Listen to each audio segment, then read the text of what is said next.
Aqui é a Sam e agora vamos encarar as feras. As Sereias de Titã, escrito por Kurt Vonnegut. Não foi publicado pela primeira vez em 1959, mas a forma como ele é escrito me dá uma sensação muito moderna. Parece que é um livro muito atual.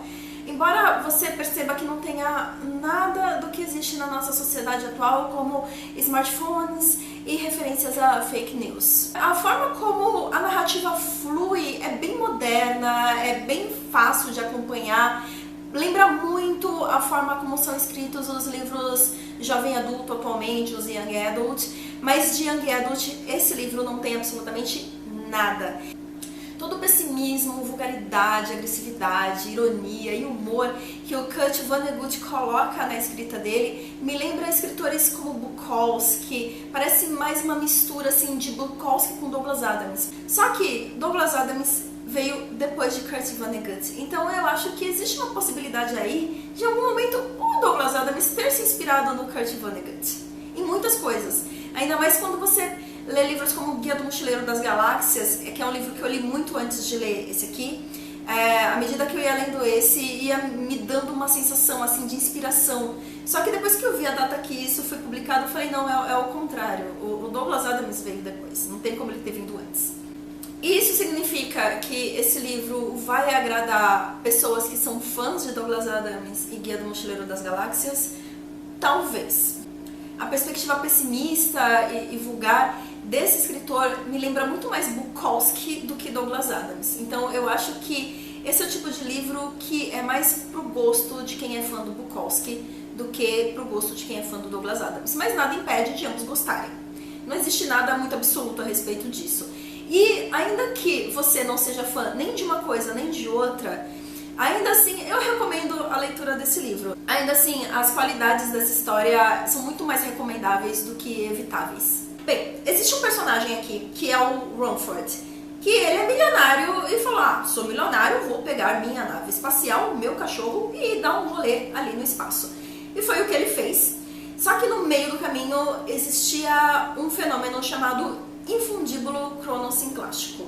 E o Rumford falou, beleza, vou atravessar aí o infundíbulo e vai ficar tudo beleza. O que acontece é que o infundíbulo espalhou o Rumford por todo o contínuo do espaço-tempo. Então ele basicamente está em vários lugares, em vários momentos, em várias épocas, e ciclicamente ele volta para a Terra. Então a cada período específico de tempo ele se materializa dentro da sua mansão por algumas horas.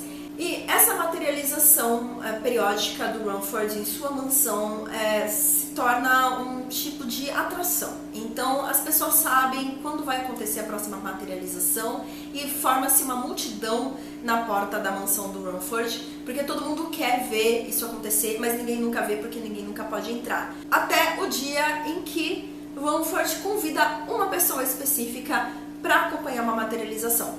Essa pessoa é o Malachi Constant. Eu tô aqui usando uma pronúncia mais americana, mas se você tá lendo e você é brasileiro, provavelmente você vai ler Malachi ou Malachi Constante e tá tudo bem. Mas aqui eu vou chamar ele de Malachi. Então o Malachi é convidado para acompanhar uma materialização.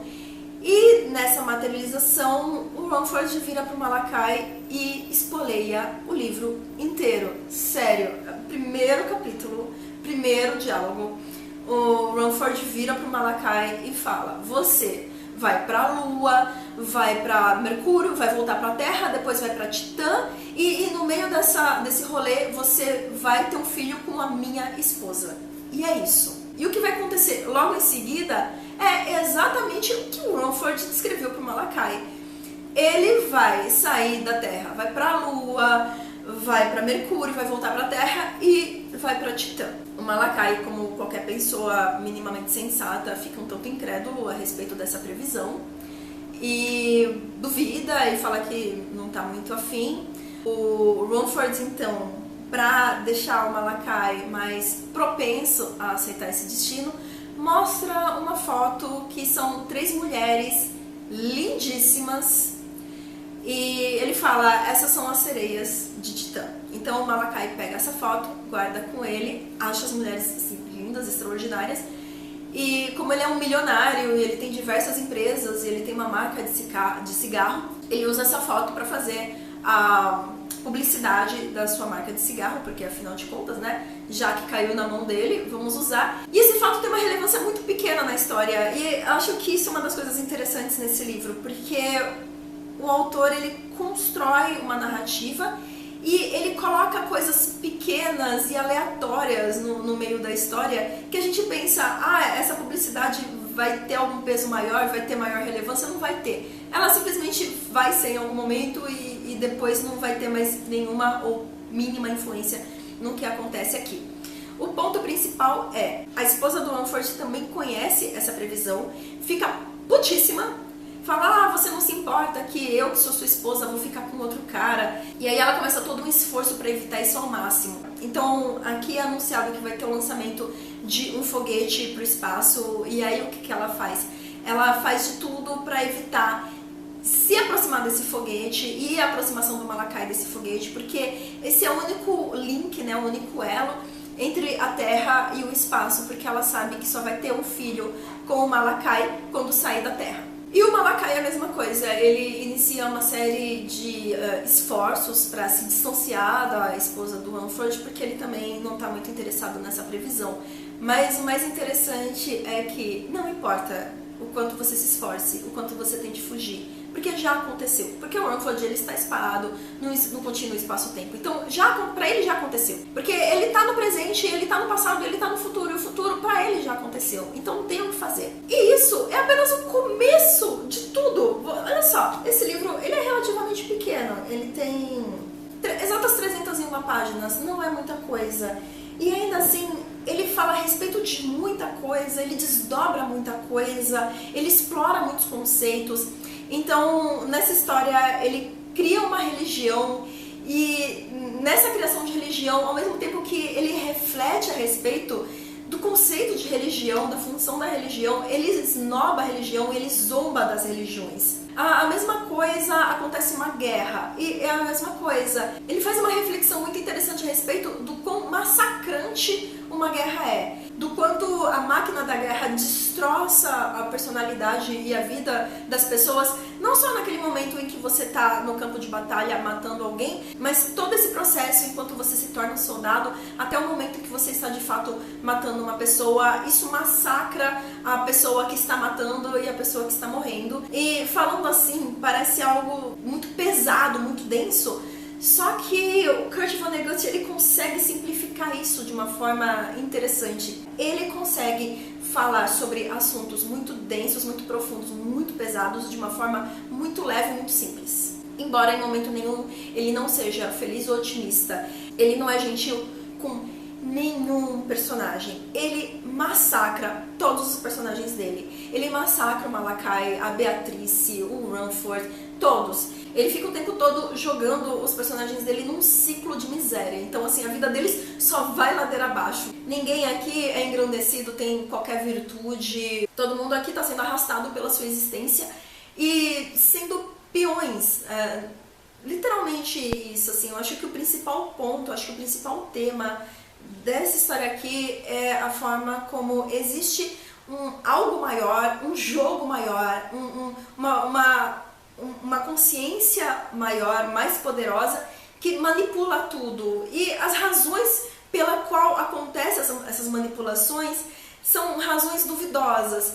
Então você tem esses personagens que são pessoas medíocres, que vivem em função dos planos de alguma outra entidade que não se importa com ninguém. E você pensa, qual é o motivo da existência? Por que eu vivo? Por que eu tô aqui? Por que eu faço o que eu faço? E você tenta encontrar uma razão maior. As pessoas fazem coisas muito bonitas em função disso, né? Refletem a respeito de qual é o sentido da existência, qual é o sentido da vida. E descrevem definições bonitas, poéticas, virtuosas. Só que aqui isso não acontece, não existe nenhuma grande razão para as coisas acontecerem, não existe nenhuma grande razão para ser. E muitas vezes uma banalidade, quando se torna um objetivo de uma força maior e mais poderosa, que é egoísta e não se importa com a existência de mais nada além do que ela quer alcançar, pode provocar consequências muito negativas para indivíduos ou até para sociedades, porque, afinal de contas, se eu tenho o poder para alcançar o que eu desejo, o que me impede de fazer isso? Se eu não me importo com quem está sendo prejudicado ou sofrendo as consequências dos meus atos. E até mesmo o próprio Rumford, que ao longo da história parece ser o grande orquestrador de tudo isso, em algum momento a gente percebe que ele também está sendo tão manipulado quanto todos os outros personagens dessa história, só que a diferença é que ele tem consciência disso e ele detesta isso. E ser obrigado a ser conivente com tudo isso. A sensação que eu tenho, dando essa descrição aqui, é que se trata de uma história muito complicada, muito cheia de reviravoltas, só que não, é muito simples. Como eu falei logo no início, é uma narrativa muito fácil de acompanhar. Então a experiência dessa leitura é um entretenimento bem mais divertido, bem mais agradável do que toda essa explicação que eu estou dando. Se você é o tipo de leitor que espera por um final feliz, espera encontrar um sentido maior na vida, espera encontrar personagens simpáticos, bonitos e carismáticos que no final da história, no final da jornada, vão aprender algo maior e serem felizes para sempre, é isso que não vai acontecer nesse livro aqui. E ainda assim, sabendo que tudo nessa história é meio desgraçado, essa narrativa me prendeu. Eu ficava curiosa para saber, e agora o que vai acontecer? Mesmo sabendo que no final tudo ia se resolver em Titã, que é a lua de Saturno, ainda assim eu fiquei presa na continuidade disso. E eu me pergunto por que eu não li esse livro antes, na verdade. E me deu muita vontade de ler outros livros desse autor, porque realmente, como é que ele não é famoso, sabe? Eu li isso e falei, como é que esse cara não é famoso? Paulo Coelho é o nome mais citado quando se fala de livros e literatura do que Kurt Vonnegut. Eu não sei. Eu acho que o Kurt Vonnegut é um autor muito subestimado. Ele merece muito mais projeção do que ele tem na nossa cultura pop. Mesmo sendo uma leitura que em alguns momentos me incomodou, tem uma cena de estupro nesse livro que realmente me incomodou. Eu fiquei por muito tempo me questionando quanto isso era ou não realmente necessário para essa história. À medida que eu fui lendo, eu fui entendendo, assim, o que o autor, qual era a intenção do autor com isso. Mesmo assim, ainda sigo incomodada com certas coisas, mas faz parte. Faz parte da obra, faz parte do que o autor queria dizer, então a gente digere da forma que consegue e tenta absorver outras coisas da obra que valem mais a pena. E você, já leu Kurt Vonnegut?